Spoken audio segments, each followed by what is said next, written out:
Hello, my name's Sam Inglis. I'm the editor-in-chief of Sound on Sound magazine.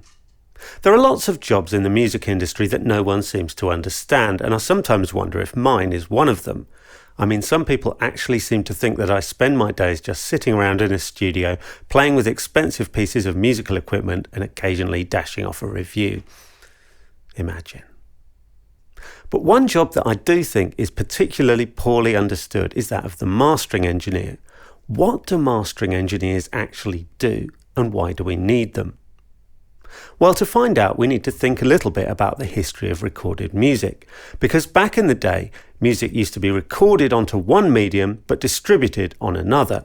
We'd record our album to 2-inch tape, we'd mix it to 1/2-inch tape or 1/4-inch tape, but it would be distributed on vinyl or cassette or CD or 8-track cartridge or whatever.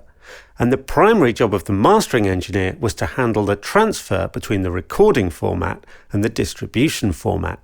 That was a specialised job requiring specialised expertise and specialised equipment. When you were cutting a record, the quality of the mastering could make a huge difference to how good that record would sound. And whilst I don't think that great mastering ever actually made anything into a hit, I'm pretty sure that bad mastering could stop something from being a hit. In fact, really bad mastering could stop anyone from being able to play your record at all. And in order to do their job of transferring the music from tape to vinyl, mastering engineers quite often had to apply some processing. Because if there was too much low bass, or if there was a lot of sibilance, or if there were out-of-phase elements in the stereo field, those could make it really hard to cut a vinyl record that wouldn't skip. So mastering studios contained compressors and equalizers and de-essers and limiters and brown corduroy sofas and ashtrays, because it was the 70s. But crucially, it wasn't really the primary role of the mastering engineer to make your music sound better. Really, their job was to preserve as much as possible of the original sound quality whilst transferring it to a new format. And if, as the artist or the producer or the engineer, you heard your record back and it sounded half as good as the original master tapes, you'd probably be over the moon. Fast forward to the 21st century, and we all record and mix music as digital files on a computer. We also listen to music as digital files on a computer, and we distribute music as digital files on a computer. It's not an entirely idiot-proof process, but with a bit of common sense, it's one we can pretty much handle ourselves. We don't actually need the services of an expensive professional to transfer our music from a recording medium to a distribution medium. But we still have expensive professionals. We still have mastering engineers. So why do we still have them, and what do they do? Well, 3 main things. First of all, there is still a sense in which mastering prepares our music for release.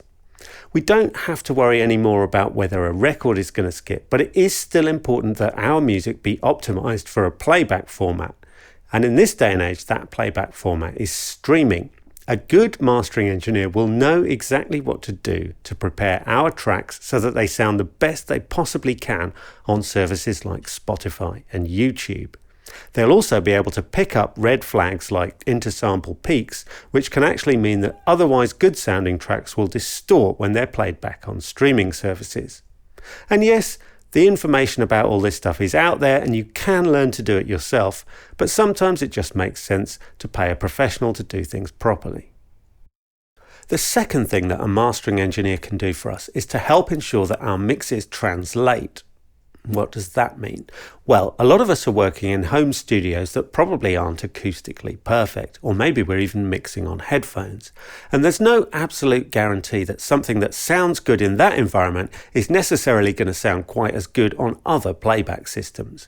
A good mastering engineer will be able to identify and hopefully fix anything about our music that maybe won't sound so good on a different system. For instance, it may be that your music has slightly too much low bass that you didn't pick up on your small speakers at home. It may be that there's a little bit of distortion that you hadn't noticed. Perhaps someone snuck in and overdubbed a Jerry Halliwell vocal when you weren't looking. A good mastering engineer will be able to pick up on these things and hopefully fix them.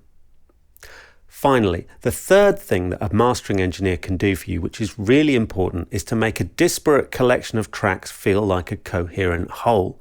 I'm sure we've all had this experience where each individual track we make sounds fine on its own, but you put them together in a playlist and suddenly it sounds like a complete mess. And then you end up chasing your tail, cutting bass from track 1 to try and make it sound like track 2 and adding treble to track 3. And you go round and round in circles.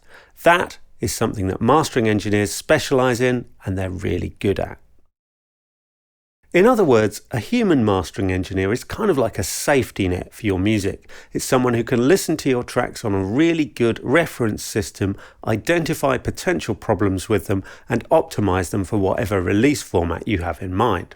So it's definitely worth using a good human mastering engineer if you have the budget. If you don't, there's also lots of home mastering products now, special plugins with millions of processing modules, AI-based online services that you can upload your tracks to and they will master them for you. But can these really take the place of a human mastering engineer? In my opinion, there's a short answer to that question, and that short answer is no.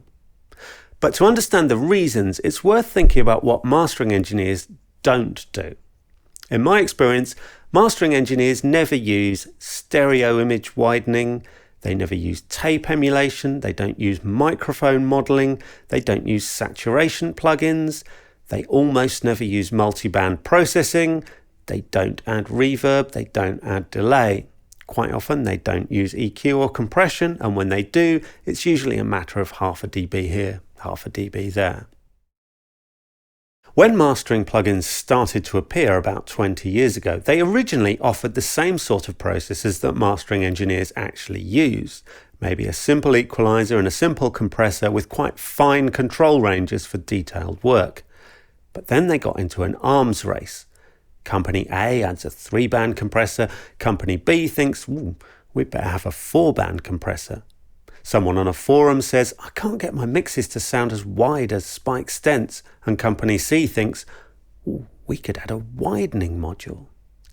And we as consumers think product A must be better than product B because it's got 47 processing modules instead of only 38. So now, if you buy a mastering plugin, it'll actually have tons of processes in it that human mastering engineers never use. And it will also have a ton of presets that change your mix far more than any human mastering engineer ever would. These products won't listen to your music, identify problems and sort them out, but they will widen it and compress it and EQ it and process it in parallel or whatever happens to be fashionable at the time. They're not a safety net. They won't save you from yourself in the way that a human mastering engineer can. But does this mean they're valueless? Well, no, of course not. What they offer is a million ways to change your mix as part of a creative process. So by all means, go ahead and try out these presets, EQ your mix, compress it, apply all these crazy processes to it. In my opinion, though, I think you should think of that as part of the mixing process and not as part of the mastering process. Because one of the most valuable things that a human mastering engineer can do is nothing. If your mix sounds right as it is, a good human mastering engineer will leave it exactly as it is. They will do nothing at all to it. And that is something you won't find as a preset in any mastering plugin. I hope you found this video useful. If you want to know more about mastering, mixing, or any facet of music production, your first port of call should be Sound on Sound magazine. It's available online, in print and in PDF, and you can read the new issue for free at soundonsound.com. Thanks for watching.